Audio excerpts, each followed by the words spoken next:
बिरसाना गांव पर जनवरी की ठंड ऐसे बैठी थी जैसे उठने का नाम ही न ले। कोहरे ने रास्ते निगल लिए थे। सूरज कहीं था पर दिख नहीं रहा था। गांव के पक्के घरों में हीटर जल रहे थे और गांव के आखिरी सिरे पर घनश्याम की कच्ची झोपड़ी सर्दी से कराह रही थी। झोपड़ी में एक ही पुराना कंबल था। घनश्याम, उसकी पत्नी कमला और 2 बच्चे, सोनू 10 साल का और राधा 7 साल की, दोनों बारी बारी से उस कंबल को खींच रहे थे। फिर घनश्याम की पत्नी कमला फुसफुसाई, आज लकड़ी भी खत्म हो गई है जी। फिर घनश्याम उठ बैठा और सोचता है, अगर कल सेठ जी की दुकान पर नहीं गया तो शाम को चूल्हा नहीं जलेगा। फिर कमला उठी और बोली, कल मजदूरी नहीं दी थी उन्होंने, आज लेकर आना, और आटा भी खत्म हो गया है जी। फिर घनश्याम कहता है, ठीक है कमला। फिर बेटी राधा बोली, पापा मेरे हाथ नीले हो जाते हैं। फिर बेटा सोनू ने कहा, और पापा स्कूल में सब हंसते हैं, मेरे पास स्वेटर नहीं है। घनश्याम ने सिर झुका लिया। घनश्याम एक ढाबे पर काम करता था। फिर वो जाता है।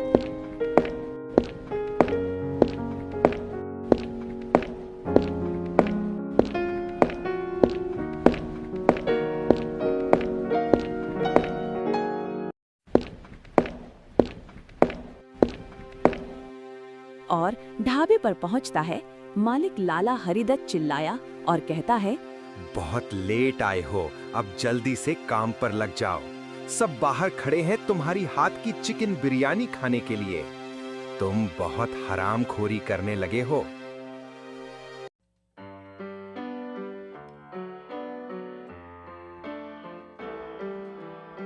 फिर घनश्याम ने जल्दी से बिरयानी बनाई और सबको दी।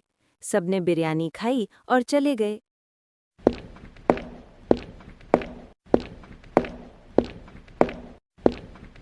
फिर शाम होते ही घनश्याम लाला के पास आता है और बोला, लाला जी, आज की मजदूरी दे दो। फिर लाला ने कहा, आज नहीं कल लेना। फिर घनश्याम बोला, कल भी तो यही बोला था आपने कि कल दूंगा। बहुत बोलता है तू। मैंने कहा ना कि कल दूंगा तो कल दूंगा।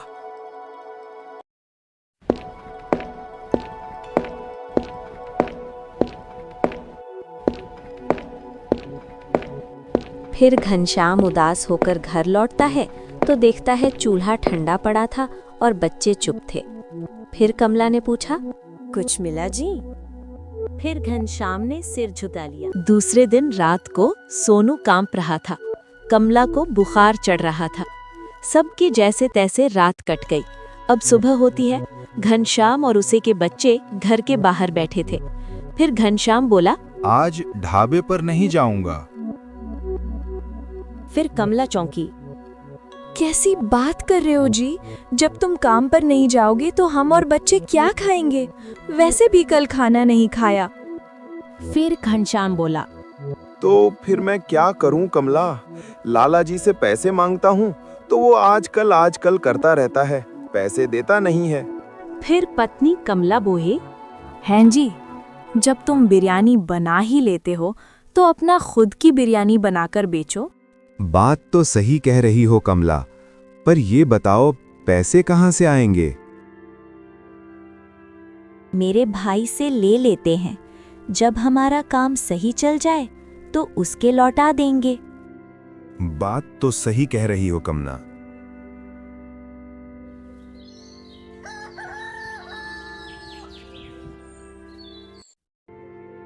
फिर दूसरे दिन घनश्याम अपने साले से पैसे लेकर अपना खुद का ठेला लगा देता है। घनश्याम रोज खड़ा रहा। कभी कमाए 40 रुपए, कभी 70 रुपए।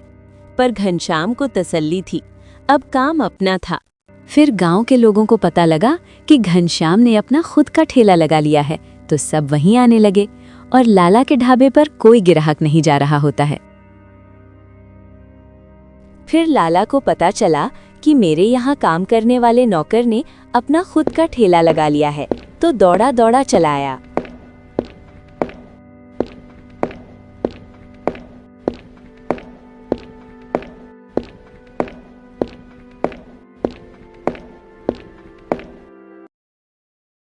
फिर घनश्याम से लाला कहता है, घनश्याम, तुम काम पर क्यों नहीं आए और अपना खुद का ठेला भी लगा लिया? फिर घनश्याम बोला। अब मैं मजदूर नहीं हूँ, तुम्हारा जो मन में आएगी वो कहोगे। फिर गांव वाले लाला से कहते हैं, लाला जी, आपकी कोई जबरदस्ती है? उसका मन जो चाहे अपना करें, किसी और का आप अपना देखें। और ये फिर लाला वहां से चला जाता है।